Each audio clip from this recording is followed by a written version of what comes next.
Hello बच्चों, आप सब कैसे हो। मैं उम्मीद करता हूँ कि आप सब ठीक होंगे। हम आज वास्तविक संख्या का क्लास तीसरा करवाने जा रहे हैं। इससे पहले हम आपको वास्तविक संख्या का 2 क्लास करवा चुके हैं, पहला और दूसरा। अगर आप पहला और दूसरा नहीं देखे हैं तो जाकर आप देख लीजिएगा। आज हम तीसरा क्लास वास्तविक संख्या में करवाने जा रहे हैं। आइए समझिए, आज हम यूक्लिड विभाजन एल्गोरिथम पर बात करेंगे कि उससे मस्सा कैसे निकाला जाता है।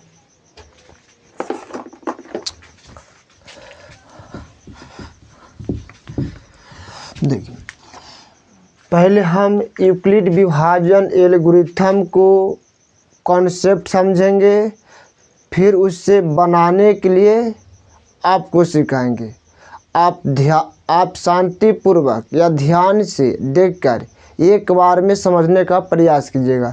ये सबसे आसान टॉपिक है जो 10वां के एग्ज़ाम में हर साल 2 नंबर में पूछ देता है कि यूक्लिड विभाजन एल्गोरिथम से मस्सा निकाले। देखिए, यूक्लिड विभाजन एल्गोरिथम है क्या।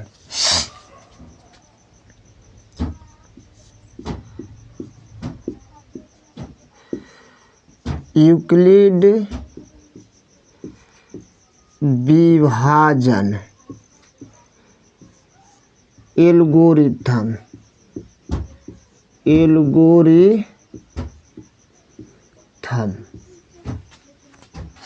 परिमेय। देखिए, यूक्लिड विभाजन एल्गोरिथम परिमेय इस सब्जेक्टिव में पूछता है कि यूक्लिड विभाजन एल्गोरिथम से हमेशा क्या निकाला जाता है। तो आप याद रखिएगा, यूक्लिड विभाजन एल्गोरिथम से हमेशा इससे मस्सा निकाला जाता है। क्या निकाला जाता है बाबू? मस्सा निकाला जाता है। अब कोई पूछेगा लस्सा क्यों नहीं, तो यूक्लिड विभाजन एल्गोरिथम से सिर्फ हम मस्सा निकाल सकते हैं, लस्सा नहीं। तो ऑब्जेक्टिव में पूछता है यूक्लिड विभाजन एल्गोरिथम से निकाला जाता है। 4 गो ऑप्शन रहेगा, तो 4 ऑप्शन में मस्सा भी रहेगा और लस्सा भी रहेगा। तो आप याद रखिएगा, यूक्लिड विभाजन एल्गोरिथम से हमेशा मस्सा निकाला जाता है, लस्सा नहीं। अब देखिए, यूक्लिड विभाजन एल्गोरिथम एक मैथमेटिशियन थे, उसने एक फार्मूला दिए। क्या दिए बाबू? एक मैथमेटिशियन थे, मैथ में बोले कि A बराबर B Q प्लस R। अब बोले कि जहाँ 0 से बड़ा या बराबर R के मान होगा और R से बड़ा B का मान होगा। देखिए, यही यूक्लिड साहब ने एक फार्मूला दिए। अब इसी फार्मूला को हम लोग प्रयोग करके क्या निकालते हैं, मस्सा निकालते हैं। तब इसी फार्मूला को हम लोग प्रयोग करते हैं, तो लिखते हैं यूक्लिड विभाजन एल्गोरिथम, या कभी कभी बोल देगा यूक्लिड विभाजन परिमेय। क्या बोलेगा? यूक्लिड विभाजन परिमेय बोल देगा कि यूक्लिड विभाजन परिमेय से मस्सा निकालिए। ये देखिए, यूक्लिड साहब ने यही फार्मूला दिए थे कि A बराबर B Q प्लस R। देखिए, आप समझिएगा। अब A के मतलब क्या होता है, तो A के मतलब आप बचपन में पढ़े होंगे। A के मतलब होता है भाज्य, और हम पूछेंगे B के मतलब क्या होता है, B, तो B के मतलब होता है भाजक। हम पूछेंगे Q के मतलब क्या होता है, तो Q के मतलब होता है भागफल। और R के मतलब होता है शेषफल।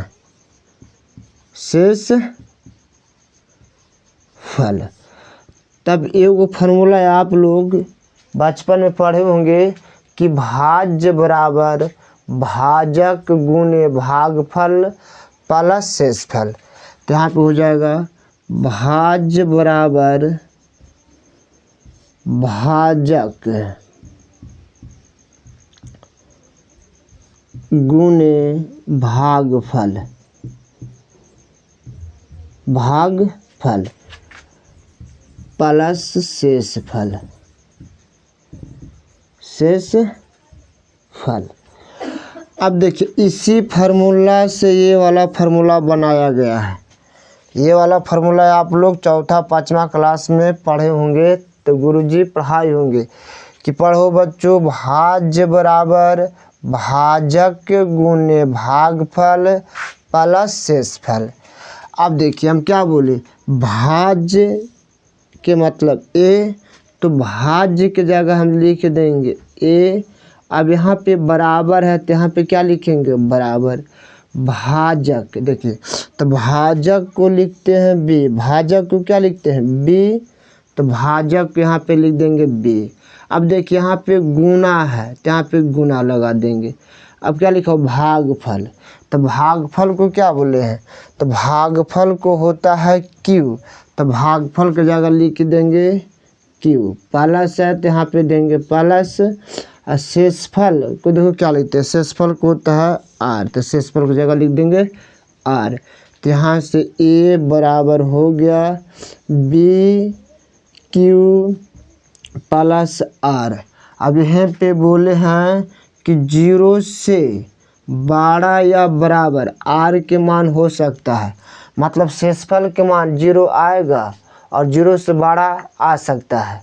मतलब 0 से बड़ा, या नीचे एगो रेखा है तो एक रेखा इसमें छुप गया है, तो नीचे रेखा इसका मतलब समझिए बराबर है, तो 0 से बड़ा या बराबर आर के मान होगा, और आर से बड़ा बी के मान होता है। तो यही यूक्लिड विभाजन एल्गोरिथम का परिमेय है। अगर आप इसको बारे में समझ गए तो आप समझिए कि एग्ज़ाम में आपका 2 नंबर फिक्स है। यहाँ से 2 नंबर पूछता है तो पूछता है। आप इतना समझ गए होंगे तो इतना आप लोग उतारिए।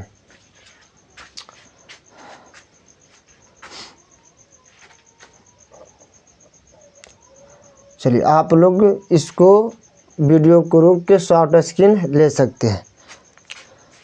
अब देखिए हम इसको साफ कर दे रहे हैं।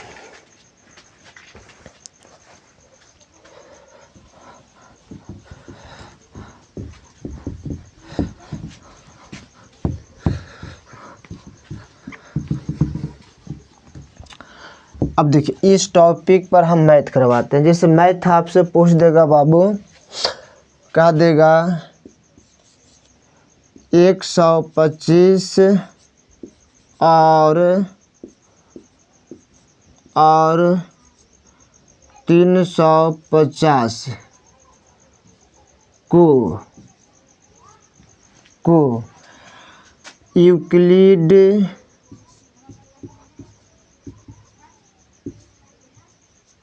यूक्लिड विभाजन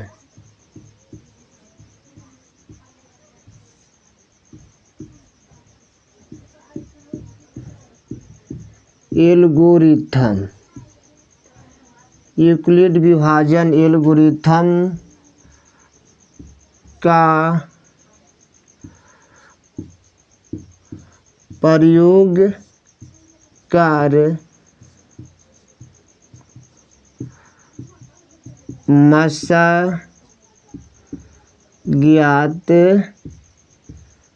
करें।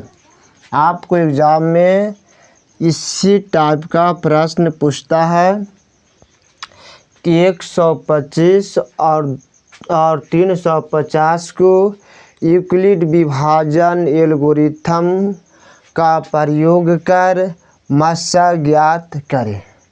तो आप लोग मस्सा ज्ञात करने के तरीका भागा विधि पता होगा। तो देखिए पहले भागा विधि बता देते हैं। तो भागा विधि बनाने का तरीका क्या है, बड़का में छोटका से भागा देते हैं। भागा विधि आप लोग मस्सा बनाए होंगे तो क्या करते हैं, बड़का में छोटका से भाग देते हैं। तो ये काम है यहाँ पे करना है कि 350 है, बड़ा है। अब छोटा कितना है तो कहिएगा 125 25। आप बताइए क्या मरतब लगेगा, जल्दी बताइएगा। तो कहिएगा सर ये तो लग जाएगा 2 मरतब में। कितना मरतब में लग जाएगा? 2। तब 2 मरतब में इसको लगाए तो कितना आएगा? 250 आएगा। आप इसको घटाइएगा तो कहेगा 0, 5 से 5 घटेगा तो 0, 3 में से 2 घटेगा तो 1। अब 100 से भागा देना है 125 में, तो आ गया 125। अब बताइए क्या मरतब लगेगा? तो आप बताइएगा कि लग जाएगा 1 मरतब, तो यहाँ हो जाएगा 100। अब यहाँ पे घटेगा 5, 2, 1 से कट जाएगा। अब यही 25 से 100 में भागा देना है, तो 25 से 100 में भागा दीजिए, तो कहिए क्या मरतब में लगेगा? तो 25 100, 0 से 0 काट कूट शेषफल देखिए यहाँ आर के मान क्या आ गया? 0 के बराबर। अगर आर के मान 0 के बराबर आ गया तो समझिए मस्सा ज्ञात हो गया। और जितना से लास्ट में कट जाता है वही मस्सा होता है। तो आप बताइए सबसे लास्ट में कितना से कटा? 25 से, तो यहाँ पे मस्सा कितना हो जाएगा? तो आप कहिएगा यहाँ पे मस्सा 25 है। भागा विधि से बनाए तो मस्सा कितना है? वो 25। देखिए लास्ट में जितना संख्या से विभाजित हो जाता है वही मस्सा होता है। ध्यान देखिए 25 से 100 कट गया, इसका मतलब मस्सा कितना हुआ? 25। अब इसको बनाना यूक्लिड विभाजन एल्गोरिथम से। तो 2 नंबर में देगा तो कैसे बनाना है? सबसे पहले आपको लिखना है सोल्व है। अब यहाँ पे माना कि, यहाँ पे क्या लिखना है? माना कि, ये बात जरूर लिखना है, माना कि। अब बड़का को मान लीजिएगा ए, बड़का को क्या मानना है? ए, और छोटका को मान लीजिएगा बी। बड़का को मानिएगा ए, छोटका को मानिएगा बी। तो यहाँ पे हो जाएगा ए बराबर 350 और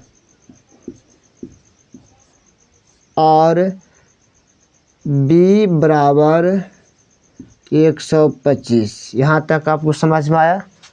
आप समझ गए कैसे लिखना? देखिए फिर से बताते, नहीं समझ में आएगा जब तक समझाएंगे नहीं, जब तक छोड़ेंगे नहीं। देखिए बड़का को मानना ए और छोटका को मानना बी। अब माने तो लिखिए माना कि ए बराबर 350 और बी बराबर 125। अब यहाँ पे लिख दीजिएगा हम जानते हैं कि, यहाँ पे क्या लिखिएगा? हम जानते हैं कि, हम जानते हैं कि, हम क्या जानते हैं? तो यहाँ पे हम जानते हैं कि यूक्लिड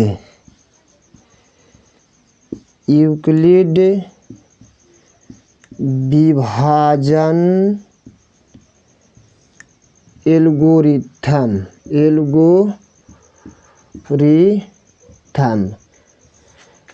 में क्या होता है? ए बराबर बी क्यू प्लस आर, यहाँ पे कॉमा लगाना है। क्या लगाना है? कॉमा। तो लिख देना है 0 से बड़ा या बराबर आर के मान, आर से बड़ा बी के मान। आप बताइए बड़ा किसको मान? तो आप कहिएगा बड़ा जो है उसको ए मान है, तो एक जगह पर हो जाएगा 350। अब देखिए बराबर है तो यहाँ पे लिख देना है बराबर। हम पूछेंगे बताओ बी किसको माने हैं? तो आप कहिएगा बी कितना है? तो कहिएगा 125। तो बी की जगह लिख देना 125। अब देखिए यहाँ पे क्यू, तो 125 से और 350 से भागा दिया। पहले आप इतना दूर समझिएगा, हम जितना दूर घेरा लगा रहे उतना दूर आप समझने का प्रयास कीजिएगा। देखिए 125 से 350 में भागा दिए तो क्या मरतब में लगेगा है? तो 2 मरतब में। तो जितना मरतब में लगेगा वो समझिए क्यू का मान है, और जो यहाँ पे बच जाएगा वो आर के मान है, और जिससे हम भागा देते हैं वो बी होता है, जिसमें हम भागा देते हैं वो ए होता है। क्या होता है? ए होता है। तब बताइए यहाँ पे क्यू के मान कितना हो गया? तो क्या मरतब में लगा? 2। तो जितना मरतब में लगेगा वो क्यू के मान होता है 2 प्लस आर के मतलब होता है शेषफल। आप बताइए यहाँ पे शेषफल कितना आ गया? तो कहिएगा 100। तो शेषफल कितना हो जाएगा? 100। अब देखिए आगे, आप इसको सबसे आगे कर देना है। कहाँ कर देना इसको सबसे आगे, तो यहाँ पे हो जाएगा 125 से, फिर बराबर देना है, फिर बराबर के पीछे इसको लिखना है यहाँ पे 100। अब देखिए 100 से 125 में भागा दिए हैं तो क्या मात्रा में लगा है, तो आप यहाँ पे थोड़ा सा ध्यान से दीजिएगा, देखिएगा 100 से 125 में भागा दिए हैं तो क्या मात्रा में लगा है, तो आप कहिएगा 1 मात्रा में लगा है, तो यहाँ पे लिख दीजिएगा गुणे 1 प्लस। अब देखिए आर के मान कितना बचा था, आप कहिएगा आर के मान यहाँ पे 25 बचा है, तो यहाँ पे लिख दीजिएगा 25। क्या लिखिएगा 25। आप यहाँ तक समझ गए, आप यहाँ तक समझ, ये हम समझाने के लिए तीर लगाए हैं कि ये आगे कर देना है और शेषफल बराबर देना, फिर शेषफल आगे करना है। अब देखना कि 100 से 125 में भागा दिए हैं तो क्या मात्रा में लगा है, 1 मात्रा में, शेषफल कितना है 25 से। अब इसका एक स्टेप और आपको लिखना है, इसके बाद आपको लिखना है यहाँ पे क्या लिखना है, अब इसके बाद लिखना देखिए 100 है तो 100 को आगे कर देना है, तो यहाँ पे आप 100 को कर दीजिएगा, किसको कर दीजिएगा 100 को, 100 को बराबर। अब शेषफल है तो यहाँ पे कर दीजिएगा शेषफल। अब देखिए 25 से 100 में भागा दिए हैं, आप समझिए 25 से 100 में भागा दिए हैं तो क्या मात्रा में लगा है, तो कहिएगा 4। इसका मतलब 25 से 100 में भागा दिए 4 मात्रा में लगा है, प्लस शेषफल क्या आ गया 0। जहाँ शेषफल 0 आ गया आप समझिएगा कि मस्सा बन गया। अब कितना से कट गया है 25 से, तो यहाँ पे मस्सा कितना आ गया, ताता करके लिखिएगा आता 125 और 125 और 350 का मस्सा, 125 और 350 का मस्सा 25 होगा। बना के ये वाला पॉइंट ज़रूर लिखना है। कैसे चेक करने वाला, कॉपी चेक करेंगे तो कहेंगे अपने से बना है तो 2 में 2 नंबर आपको मिल सकता है। तो आप लोग समझ गए होंगे, समझ गए तो इसको आप लोग उतारिए।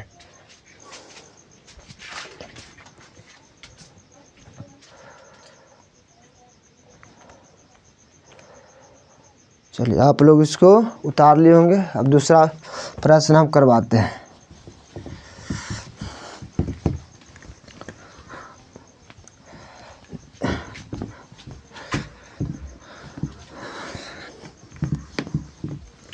देखिए दूसरा प्रश्न हम करवाते हैं आपको। दूसरा प्रश्न हम किताब से करवाते हैं।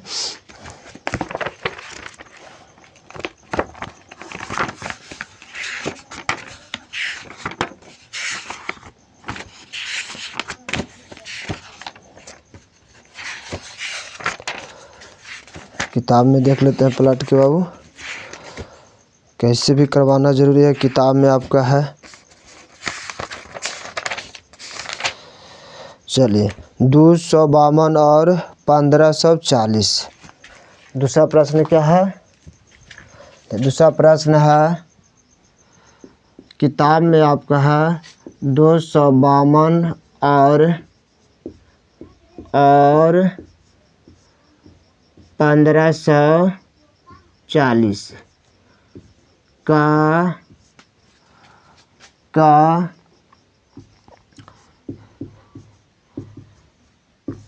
यूक्लिड विभाजन परिमेय से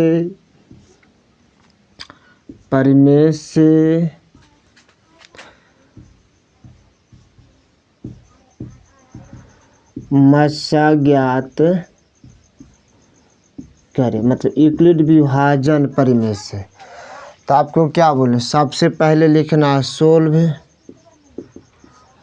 अब सोल्व लिख दीजिएगा तो बड़का को मान लेना ए, यहाँ पे लिखना है माना कि ए बराबर हो जाएगा 1540 और बी बराबर हो जाएगा 252। देखिए बी बराबर कितना हो जाएगा वो 252। मतलब समझिए, देखिए सोल्व लिखेंगे, सोल्व के बाद माना कि तो बड़का को मान लेना है ए और छोटका को मान लेना है बी। ये इसमें ध्यान दीजिएगा, बड़का को मानना है ए और छोटका को मानना है बी। अब इसके बाद क्या लिखना है, यूक्लिड विभाजन एल्गोरिथम, यूक्लिड विभाजन एल्गोरिथम नहीं, यहाँ पे परिमेय लिखना, यूक्लिड विभाजन परिमेय से क्या लिखना है, यूक्लिड विभाजन परिमेय से। अब बताइए यूक्लिड विभाजन परिमेय के फार्मूला क्या होता है। तो हम यूक्लिड विभाजन परिमेय के फार्मूला आपको क्या बताएं, ए बराबर बी क्यू प्लस आर, ए बराबर बी क्यू प्लस आर। तो ये फार्मूला यहाँ पे लिख देना है, ए बराबर बी क्यू प्लस आर। अब यहाँ पे कॉमा दे देना है आपको, फिर लिखना है 0 से बड़ा या बराबर आर के मान, आर से बड़ा बी के मान। आप लोग यहाँ तक तो समझ गए होंगे, आप लोग यहाँ तक समझ में आ गया होगा, समझे। अब देखिए, अब इसको बनाने से पहले भागा विधि से मसा ज्ञात कर लीजिए, जिससे आपको लिखने में आसान हो।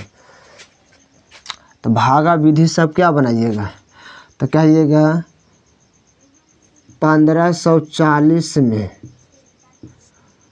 252 से भागा देंगे। तो आप सोचिए क्या मरतम लगेगा। देखिए यहाँ पे 1500 है, यहाँ 200 है, तब 7 मरतम लगाइए, 7 मरतम लगाइए तो ज़्यादा हो जाएगा।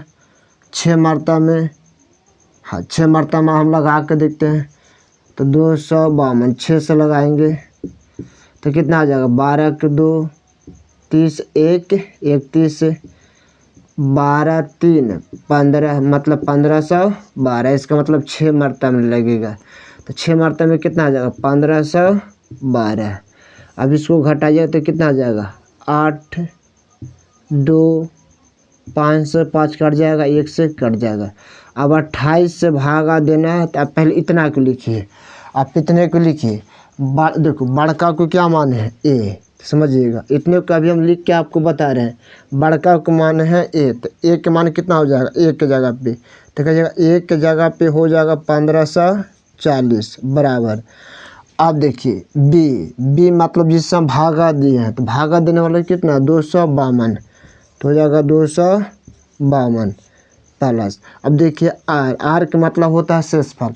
अब बताइए इसमें शेषफल कितना बच गया, तो कहिए शेषफल 28 है, तो यहाँ पे लिख दीजिएगा शेषफल 28। अब हम क्या बोले हैं कि इसको आगे कर देना है, 252 को आगे कर देना है, अब बराबर देना है, और शेषफल को आगे कर देना है। शेषफल कितना है 28। मतलब देखिए 252 को आगे कर, 1 मिनट क्या मरतबा लगा है ये नहीं लिखे बाबू, यहाँ गुना। अब देखिए क्यू की मतलब क्या मरतबा लगा है, तो 6 मरतबा में, तो यहाँ क्यू के मान लिखना होगा 6 प्लस आर के मान कितना है 28। देखिए जितना उसको आगे लिख देना, शेषफल जितना है, शेषफल कितना है 28, तो 28 कर देना है। अब 28 से भागा 252 में देना है। अब मतलब यहाँ पे देखिए 28 से भागा 252 में, देखिए क्या मरतबा में आप लगाइएगा, तब देखिए क्या मरतबा में लगेगा, 8 मरतबा में। देखते हैं 8 मरतबा लगा के अब कितना आता है। 8 मरतबा गुना करके जल्दी आप लोग बताइए हमको। 8 मरतबा लगाइएगा तो 8 6 64 के 4 हाथ में 6, 8 दूनी 16, 16 और 6 22। इसका मतलब कितना 8 मरतबा लगेगा। अब 9 मरतबा में लगाइए, देखते हैं 9 मरतबा में कितना आता है।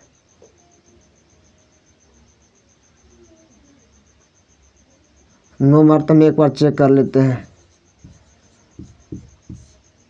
9 8 72 के 2 हाथ में 7, 18 72 के 7 अब 18 और 7 25। इसका मतलब कितना 9 मरतबे में कट जाएगा। कितना मरतबे में कट जाएगा? 9 मरतबे में। ये 9 मरतबे में कट जाएगा। यहाँ पे बन गया 9 मरतबे में क्या हो जाएगा? कट जाएगा। तो 9 मरतबे में आ जा रहा है, तो 9 मरतबे में लगा 2 से 2 0 काट कूट। इसके मतलब 9 मरतबे में लगाते यहाँ पे हो जाएगा 9। शेषफल क्या आ गया? 0। जहाँ शेषफल 0 आ गया तो मतलब बन गया। शेषफल कितना आ गया? वो 0। तो यहाँ पे लिख देना है 0। अब तो आप बताओ इसमें मस्सा कितना होगा?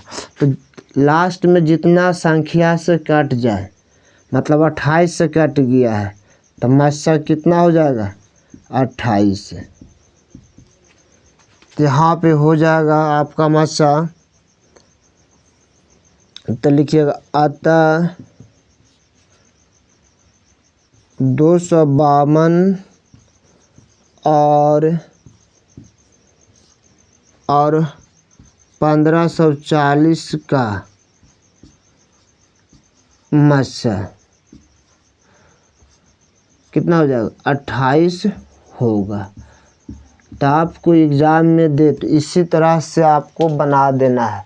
अगर आप इस तरह से बना देते हैं तो आपको एग्ज़ाम में 2 में 2 नंबर मिल सकता है। चलिए आप लोग इसको एक बार देखिए। चलिए देख लिए होंगे, हम इसको साफ कर दे रहे हैं।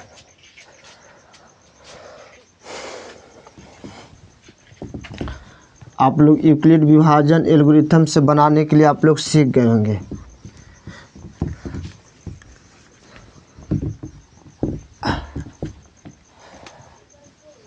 अब आपको हम सिखाते हैं अभाज्य गुणनखंड। कौन सा गुणनखंड बाबू? अभाज्य गुणनखंड। अभाज्य गुणनखंड।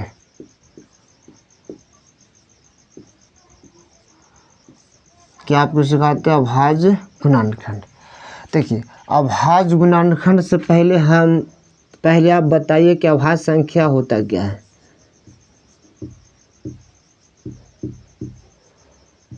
अभाज्य संख्या होता क्या है?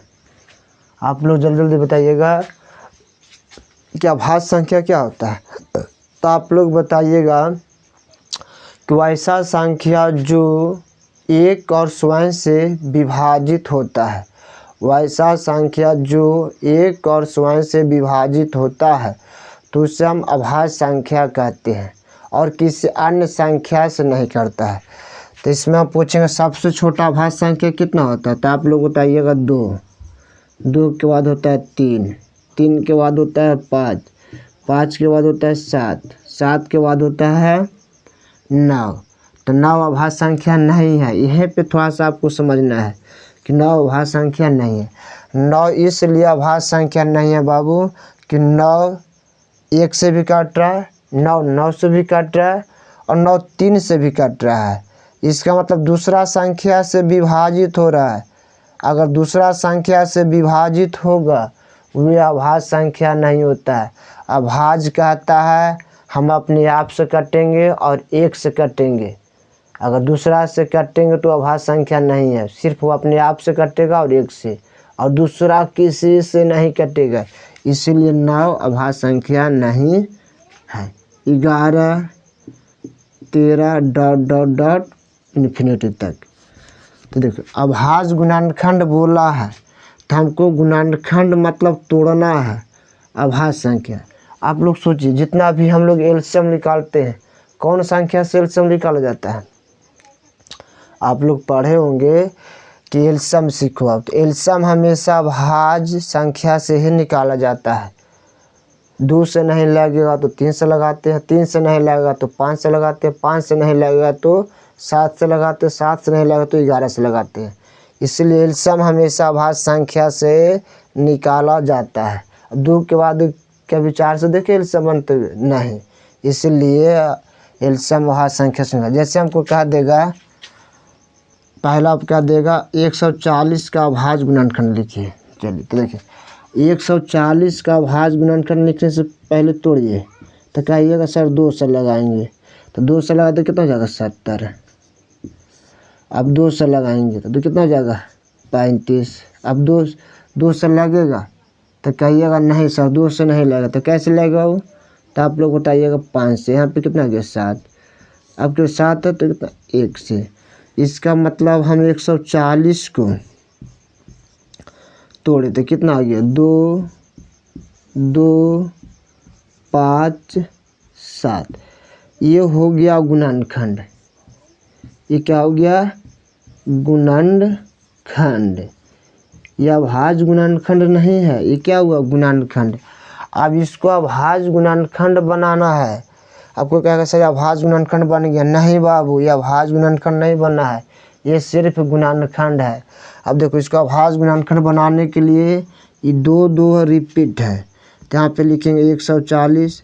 2 2 बार आया है तो 2 के पावर हो गया 2। 5 एक बार आया तो 5, 7 एक बार आया तो 7। अब जाके बन गया अभाज्य गुणनखंड। देखो नीचे अभाज्य संख्या 2 5 7, यहाँ 2 2 बार रिपीट हुआ है इसलिए अभाज्य गुणनखंड नहीं होगा। जो रिपीट हुआ उसको पहले पावर में चढ़ा देना तभी जाके बन गया, तभी हुआ जाके अभाज्य गुणनखंड। ये क्या हो जाएगा अभाज्य गुणनखंड। ये क्या हो जाएगा अभाज्य गुणनखंड। तो यहाँ पे इसको जब अभाज्य गुणनखंड बनाएंगे तो कितना आ जाएगा 2 के पावर 2 5 और 7। ये हुआ अभाज्य। अगर हम 140 यहाँ तक तोड़ देते हैं तो ये हो जाएगा गुणनखंड। और जो संख्या रिपीट हुआ अगर उसको पावर में कर देंगे तो सिर्फ नीचे अभाज्य संख्या ही बचेगी। जैसे देखिए 2 अभाज्य संख्या, 5 अभाज्य संख्या, 7 अभाज्य संख्या। अगर नीचे सिर्फ अभाज्य संख्या बच गया तो ये हो गया अभाज्य गुणनखंड। हम यहाँ पे पूछेंगे अभाज्य गुणनखंड है, नहीं हो सकता क्योंकि 2 2 बार आया है। अभाज्य गुणनखंड का मतलब सब अभाज्य होना चाहिए। चलिए एक प्रश्न और देख के हम आपको समझाते हैं। मान लीजिए यहाँ पे दे रहे हैं 260, आप इसको बनाइए। 260 का अभाज्य गुणनखंड क्या होगा।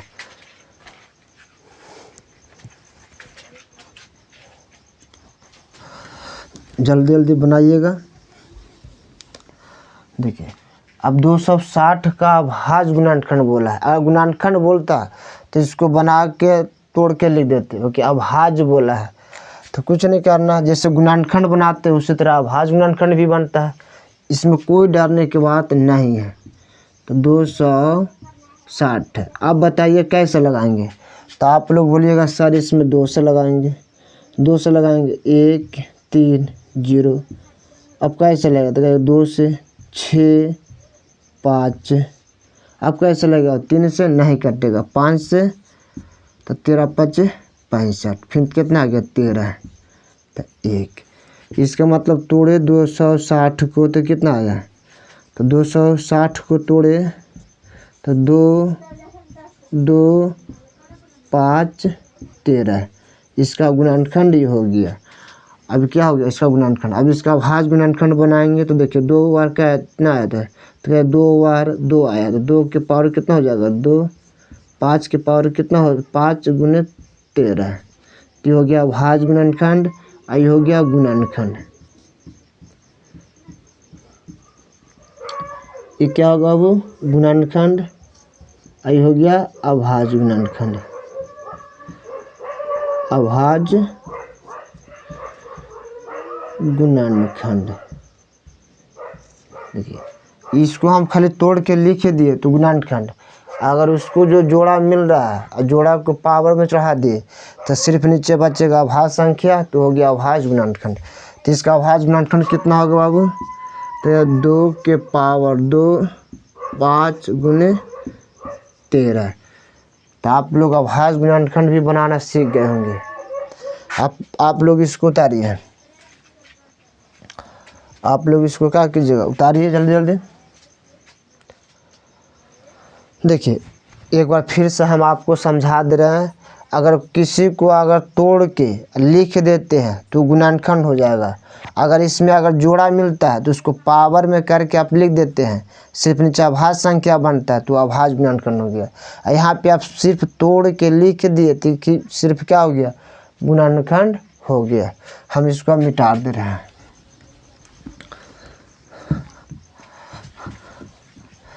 चलिए एक और संख्या आपको देते हैं बनाने के लिए अभाज्य गुणनखंड। जैसे क्या देगा,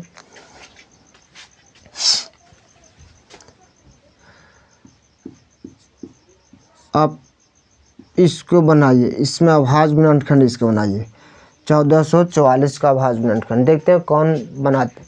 1444 का अभाज्य गुणनखंड बनाइए, जल्दी बनाइएगा आप लोग।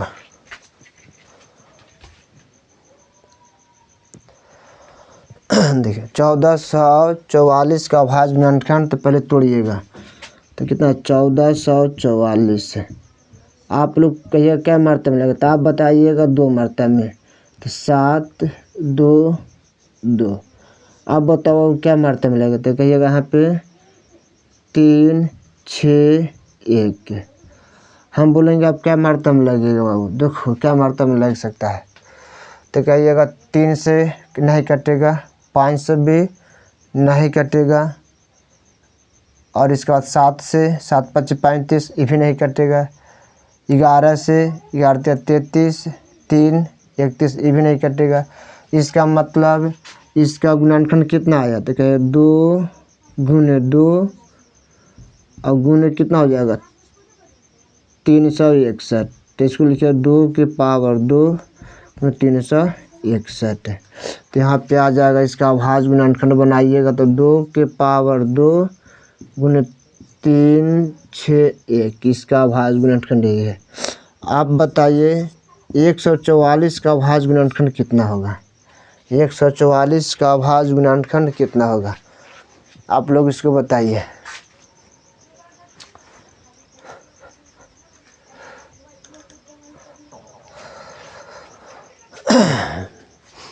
देखिए 144 का बनाइएगा तो कहिए 144 का 2 से लगाइएगा 7 2 72, फिर 2 से लगाइएगा 36 दूनी 72, फिर 2 से लगाइएगा 18, फिर 2 से लगाइएगा 9, फिर 9 तो फिर 3 से लगाइएगा 3।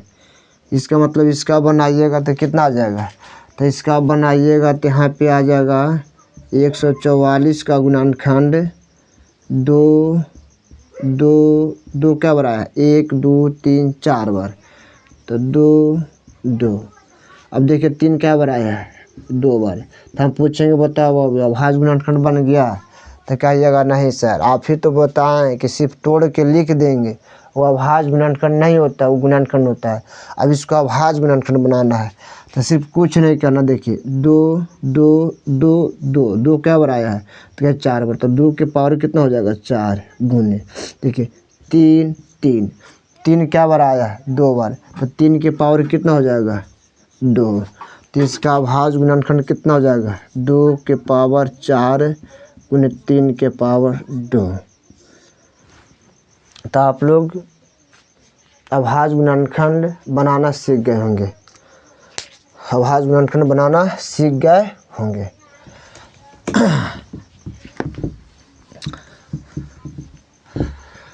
देखिए आप इससे हम अभाज्य गुणनखंड से मस्सा और लस्सा बनाने के लिए आपको सिखाते हैं। देखिए अभाज्य गुणनखंड से दोनों निकाला जाता है, मस्सा भी निकाला जाता है और लस्सा भी निकाला जाता है।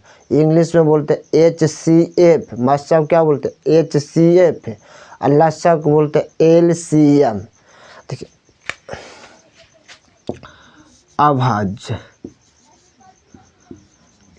अभाज्य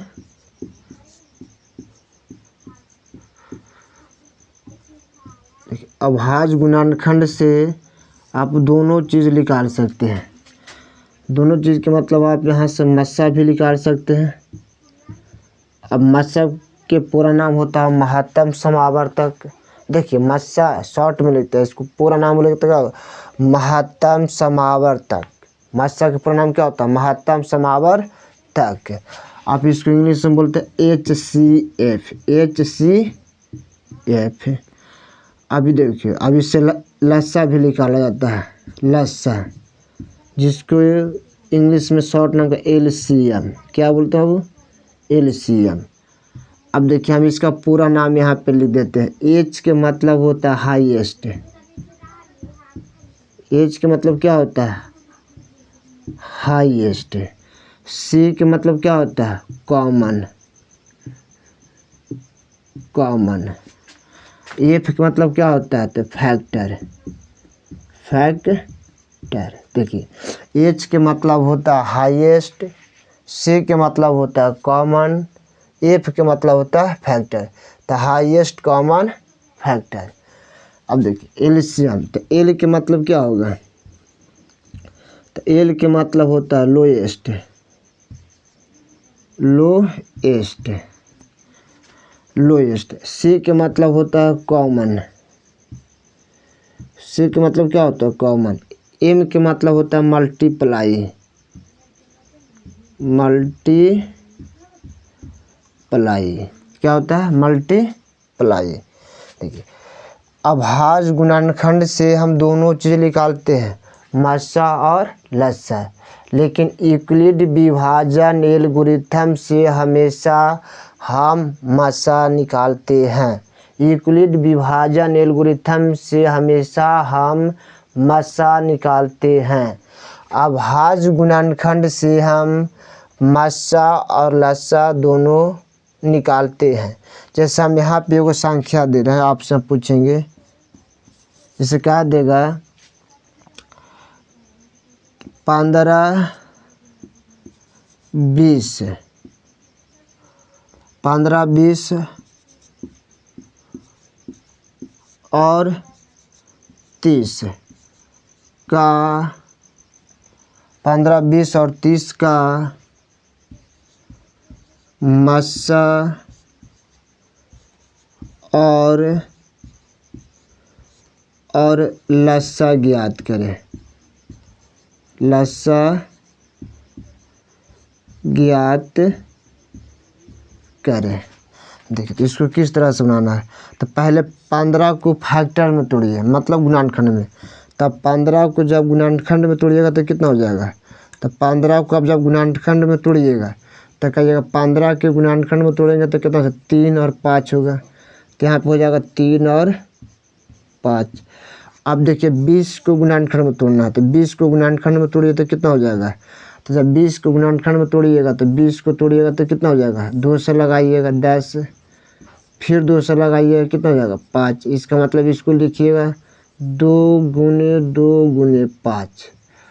अब इतना हो गया। जब इसको अब अभाज्य गुणनखंड के रूप में बनाइएगा तो क्या हो जाएगा 2 के पावर 2 गुने 5, तो 20 को लिखिएगा 2 के पावर 2 गुने 5। अब 30 को तोड़िएगा, जब अब 30 को तोड़िएगा तो कितना होगा, 30 को अब तोड़िएगा तो कितना होगा, अब देखिए 30 को तोड़िएगा तो कितना होगा, तो कहिए 30 को तोड़ेंगे सर तो यहाँ पर हो जाएगा 30, पहले 2 से लगाएंगे 15, फिर 3 से लगाएंगे 5, तो 30 को तोड़ेंगे तो यहाँ पर हो जाएगा 2 3 5। अब यहाँ पे मस्सा निकालना है, क्या निकालना है मस्सा, मस्सा इसी को बोलते हैं HCF। देखिए तो मस्सा के मतलब होता है अगर तीनों में मिलेगा तो मस्सा वही होगा, चाहे एक बार तीनों में मिल जाए चाहे 2 बार तीनों में मिल जाए, तीनों में मिलना चाहिए। मस्सा के मतलब होता है 3 गो के हम मस्सा निकालेंगे तीनों में, तो देखिए तीनों में कितना मिल रहा है 5, और तीनों में क्या मिल रहा है 5, और तीनों के पावर समान है, 5 के पावर कुछ है तो 1 है, 5 के पावर कुछ है तो 1 है, 5 के पावर कुछ है तो 1 है। अगर तीनों में मिल रहा है, अगर तीनों के पावर समान है तो तीनों में से आप किसी एगो के लिख दीजिए, वही मस्सा होगा। तो यहाँ पे मस्सा कितना हो जाएगा 5। अगर हम इसमें लस्सा पूछ दे इसी प्रश्न में, बताओ लस्सा क्या होगा, लस्सा कहता है अगर मिलता है तो ठीक है, नहीं तो सबको लिख दो। लस्सा के का नाम है अगर मिल जाता है तो ठीक है, अगर नहीं मिलता है तो सभी संख्या के लिख दे। देखिए लस्सा में मिल गया 5, तो तीनों मिला तो सिर्फ 5 लिखेंगे। अब देखिए क्या 3, तो यहाँ भी 3 मिला, यहाँ भी 3 मिला, दोनों जगह मिल गया तो दोनों में एक जगह के 3 लिखे तो 3। अब देखिए 2, दोनों जगह 2 मिल गया है लेकिन बड़का को लिखना है। लसा क्या आता है, हमेशा बड़का को लिखना है। तो 2 के पावर 2। अब इसको गुना कीजिए कितना होगा, तो 5 में 3 से गुना कीजिए कितना 15, 15 2 के पावर 2 तो मतलब 4, 15 4 60। तो इसका लसा कितना हो जाएगा 60। लसा कितना हो जाएगा 60। आप लोग के समझ में आ गया होगा। अगर नहीं समझ में आया तो हम एक प्रश्न आपको लिए फिर से करवाते हैं। आप लोग पहले इसको उतारिए, आप लोग इसको क्या कीजिए उतारिए, पहले इसको उतार लीजिएगा।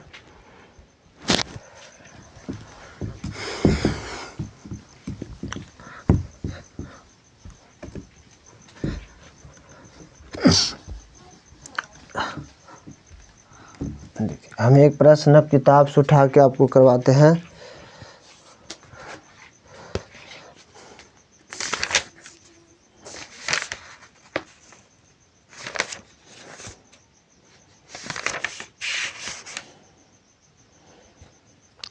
जैसे किताब में आपको दिया 510 और 92, 510 और 92। ठीक है, अभाज्य गुणनखंड से लिख देते हैं प्रश्न यहाँ पे।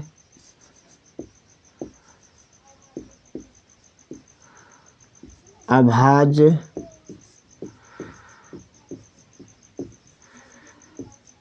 गुणनखंड से, अभाज्य गुणनखंड से मस्सा और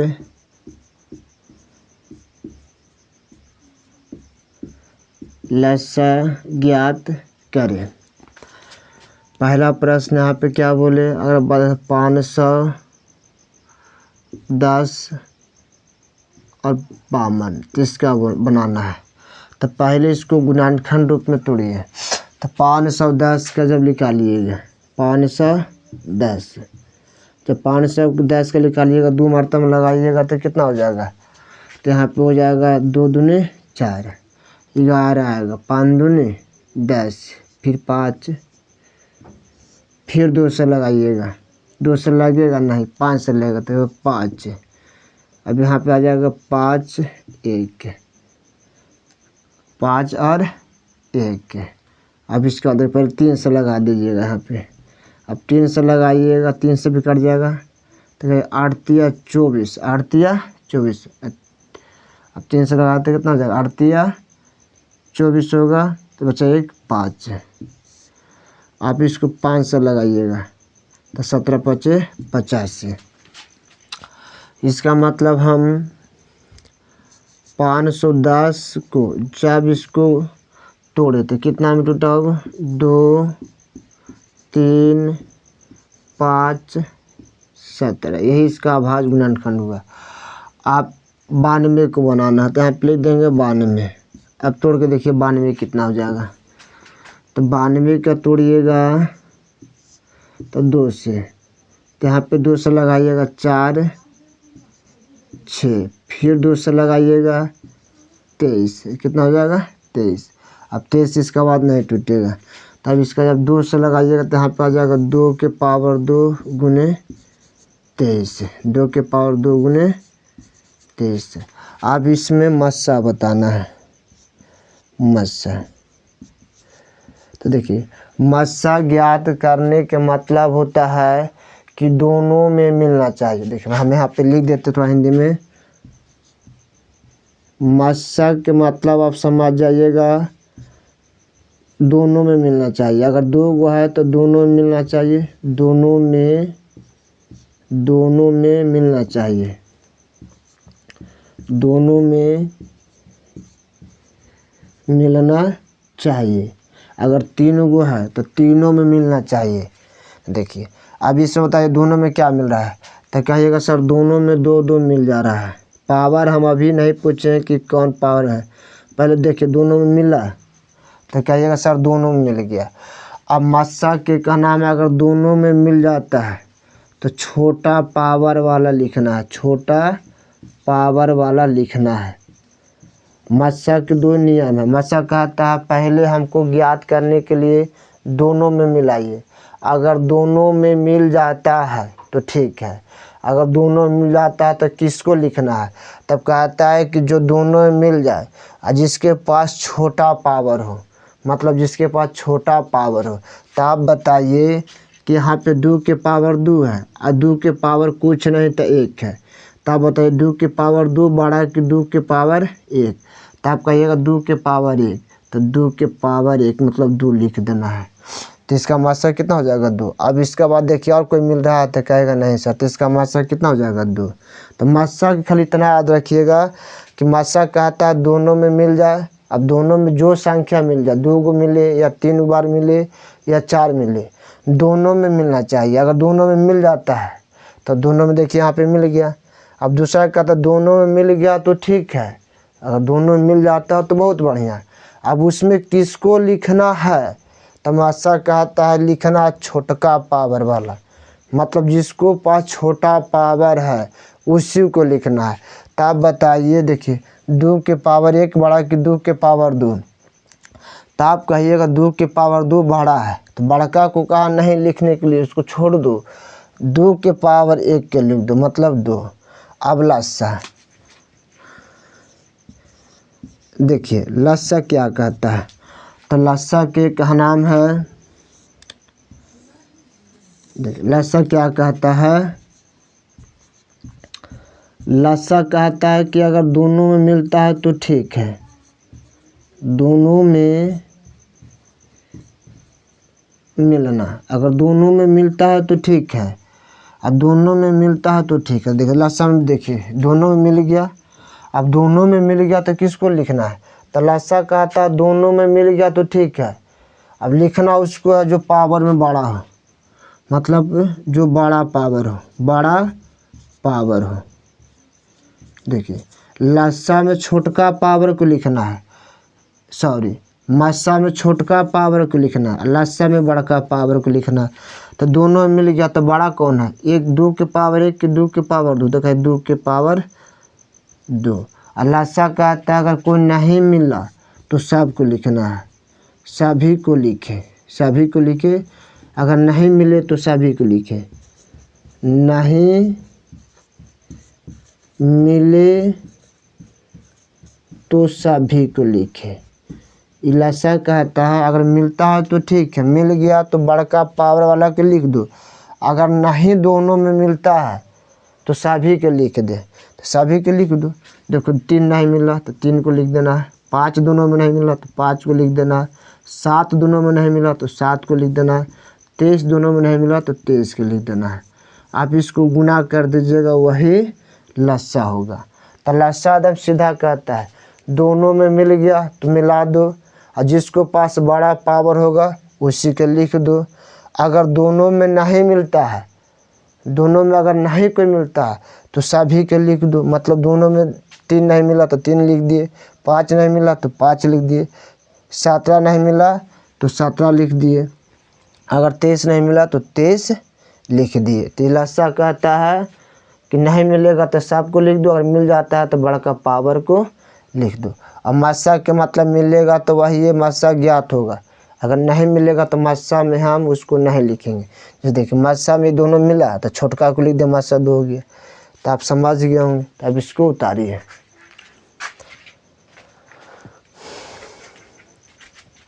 आप इसको क्या कीजिए, उतारिए।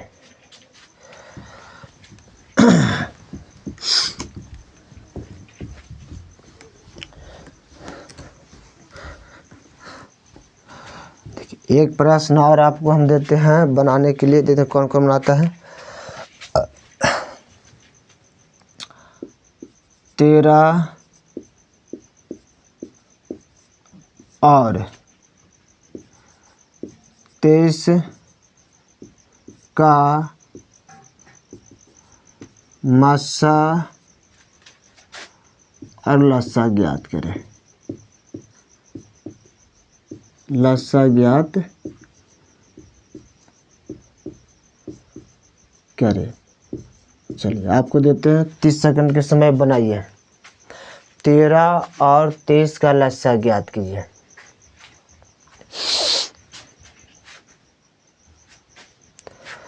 तो देखिए, तो इसको कौन सा विधि से बनाना, अभाज्य गुणनखंड विधि से बनाना था। पहले 13 को लिख दीजिएगा। अब 13 को तोड़िएगा तो टूटबे नहीं करेगा। देखिए 13 को तोड़िएगा तो नहीं टूटेगा, 13 1 से टूटता 1, मतलब 13 को तोड़ेंगे तो कितना आएगा, 13 गुने 1। जो नहीं टूटता है तो उसको उतने में लगाइएगा तो 1 हो जाएगा। अब जैसे 23, अब 23 को तोड़िएगा तो 23 नहीं टूटेगा तो हो जाएगा 23 गुने 1। हम यहाँ पे पूछे मस्सा क्या है, तो आप कहिएगा देखिए दोनों में क्या मिल रहा है, तो 1 1 मिल रहा है, तो इसका मतलब मस्सा कितना हो जाएगा, 1। मस्सा कितना हो जाएगा बाबू, 1। अब दोनों में देखिए 1 1 मिल रहा है। अब तो 1 1 मिल गया, इसका मतलब मस्सा कितना हो गया, 1। अब लस्सा पूछ देंगे, क्या पूछेंगे, लस्सा। तो अब लस्सा पूछ देंगे तो कितना होगा, तो लस्सा देखिए दोनों में 1 1 मिला तो 1 तो लिखा ही जाएगा 1। अब जो नहीं मिलेगा उसको 13 और 23 आप गुना कर दीजिएगा, वही लस्सा होगा। अगर कोई संख्या एकदम नहीं मिल रहा तो उसका समझ जाइएगा मस्सा 1 होता है। जैसे 13 और 23 को तोड़ेंगे तो टूट ही नहीं रहा, तो इसका मस्सा कितना हो जाएगा, 1।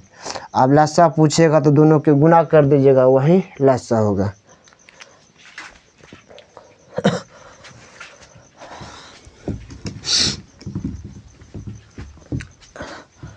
अब देखिए कुछ आपको मोस्ट इम्पॉर्टेंट बात बताते हैं। अब यहाँ पे 3 4 बात आपको हम बताएंगे। ये 3 4 बात बहुत मोस्ट इम्पॉर्टेंट है, मतलब ये सब बात जो बता रहे हैं VVI बात है। अब क्या देगा, 2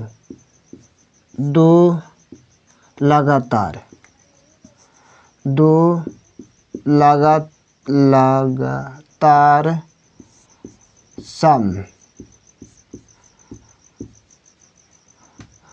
संख्या का, 2 लगातार सम संख्या का मस्सा क्या होगा, मस्सा क्या होगा। ये ऑब्जेक्टिव में पूछ देता है, 2 लगातार सम संख्या के मस्सा होगा। तो 2 लगातार सम संख्या, तब बताइए 2 लगातार क्या हो जाएगा, तो दोनों सम संख्या लगातार लेना है। इन्हें कि हम यहाँ पे 2 लिए और यहाँ पे 10 लिए, लगातार बोला है तो लगातार के मतलब दोनों जहाँ भी सम संख्या लीजिएगा लगातार, तो 2 और 4 ये दोनों लगातार सम संख्या, 10 और 12 ये दोनों भी लगातार है। तभी दोनों का मस्सा निकालिएगा तो क्या आएगा, तो देखिए 2 को लगातार सम संख्या होगा, उसका मस्सा निकालिएगा 2 होगा। जैसे देखिए तो 2 लगातार है तो 4 में 2 से भागा देंगे तो कितना मरतबा में कट जाएगा, तो इसको कहिएगा 2 मरतबा में तो कट जाएगा। अब जितना से कट जाएगा वही मस्सा होगा। तो इतना याद रखिएगा कि 2 सम संख्या लगातार है, अगर उसका मस्सा पूछ दे तो 2 होता है। तो यहाँ पे लिख दीजिएगा 2 लगातार सम संख्या के मस्सा क्या होगा, तो 2। अगर अगला पॉइंट आपसे पूछ दे 2 लगातार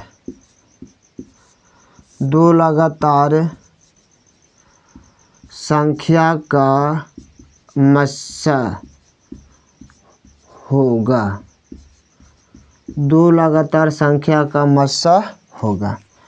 तब बताइए 2 लगातार संख्या का मस्सा क्या होगा, तो 2 को लगातार संख्या बोला तो 2 को लगातार आप संख्या ले लीजिए, 1 और 2, तो ये दोनों लगातार संख्या। अगर आप कहिएगा हम 1 2 लिख के नहीं बनाएंगे सर, बड़ा सा ले लीजिए, 5 और 6 ये दोनों भी लगातार है, इसका निकालिए।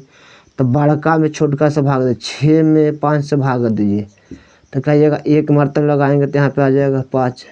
1 से भागा देंगे 5 में तो आएगा 5 मरतब, तो 5 से 5 कट गया। अब जितना से कट जाता वही मस्सा होता है।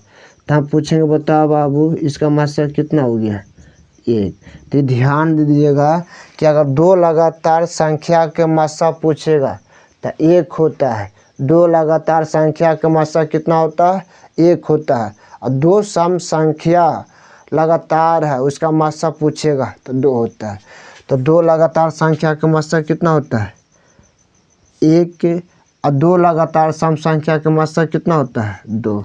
आप ये दोनों पॉइंट समझ में आ गया आपको, क्या बोले हैं, 2 लगातार सम संख्या का मस्सा 2, 2 लगातार संख्या का मस्सा 1 है। आप इसके एक बार देखिए, जल्दी इसको उतारिए।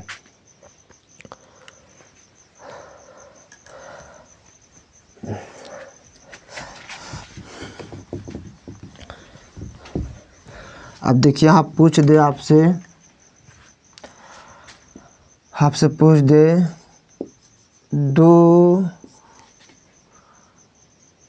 दो अभाज्य संख्या, दो अभाज्य संख्या, दो अभाज्य संख्या का मस्सा होगा। अब दो अभाज्य संख्या लीजिए, तब दो अभाज्य संख्या जैसे कहिए 3 और 5 लेते हैं, आप इसका मस्सा निकालिए। तो बड़का में छोटका से भागा, तो मतलब 5 में 3 से भागा देंगे तो कहिएगा 1 मरतब लगेगा 3 आया 2। अब 2 से भागा 3 में देना है तो कहिएगा 1, तो यहाँ पे आ जाएगा 1 के।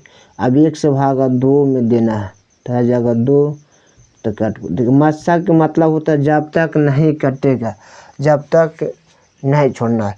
आप बताइए कितना से कटा, तो कि सबसे लास्ट में 1 से कटा है, इसका मतलब इसका मस्सा कितना हो जाएगा, तो कहिएगा 1। ये भी ऑब्जेक्टिव में पूछता है दो अभाज्य संख्या के मस्सा होता है, तो दो अभाज्य संख्या का मस्सा कितना होता है, 1 होता है।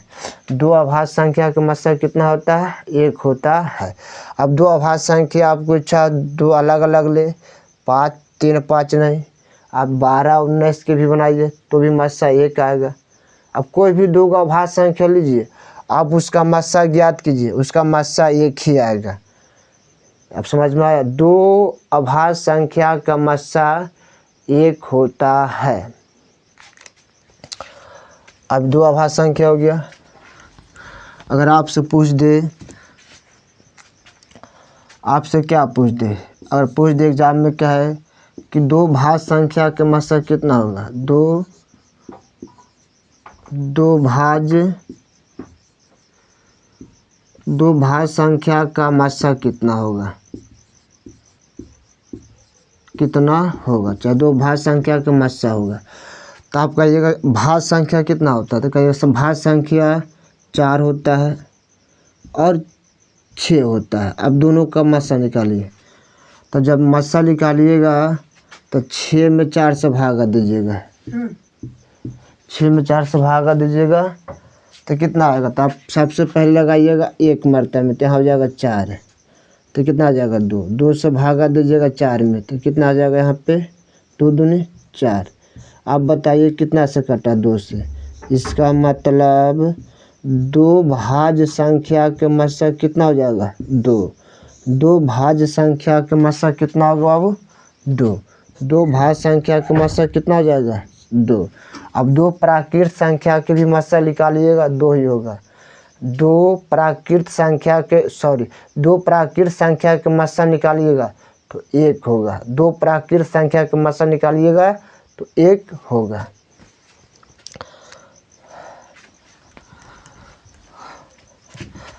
देखिए क्या क्या बता है, हम एक बार फिर से आपको रिपीट कर दे रहे हैं।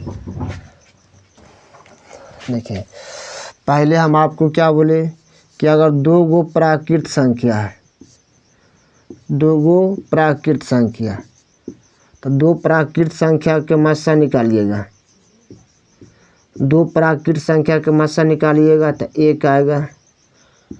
अगर 2 लगातार, ये चाहे 2 सम संख्या, अगर 2 सम संख्या के मस्सा निकालिएगा तो 2 आएगा। अगर 2 अभाज्य संख्या, 2 अभाज्य संख्या के मस्सा निकालिएगा तो 1 आएगा। अगर 2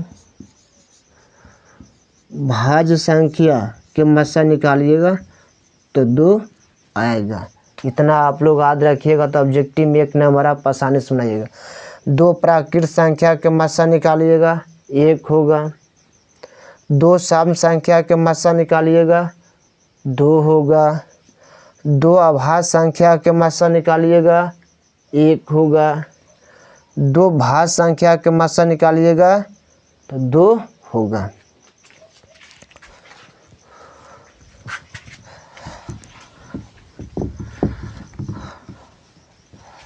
तो आज के क्लास हम बाबू यहाँ तक छोड़ते हैं। इससे कल हम आगे बढ़ेंगे। तो आज की क्लास यहाँ तक। जय हिंद।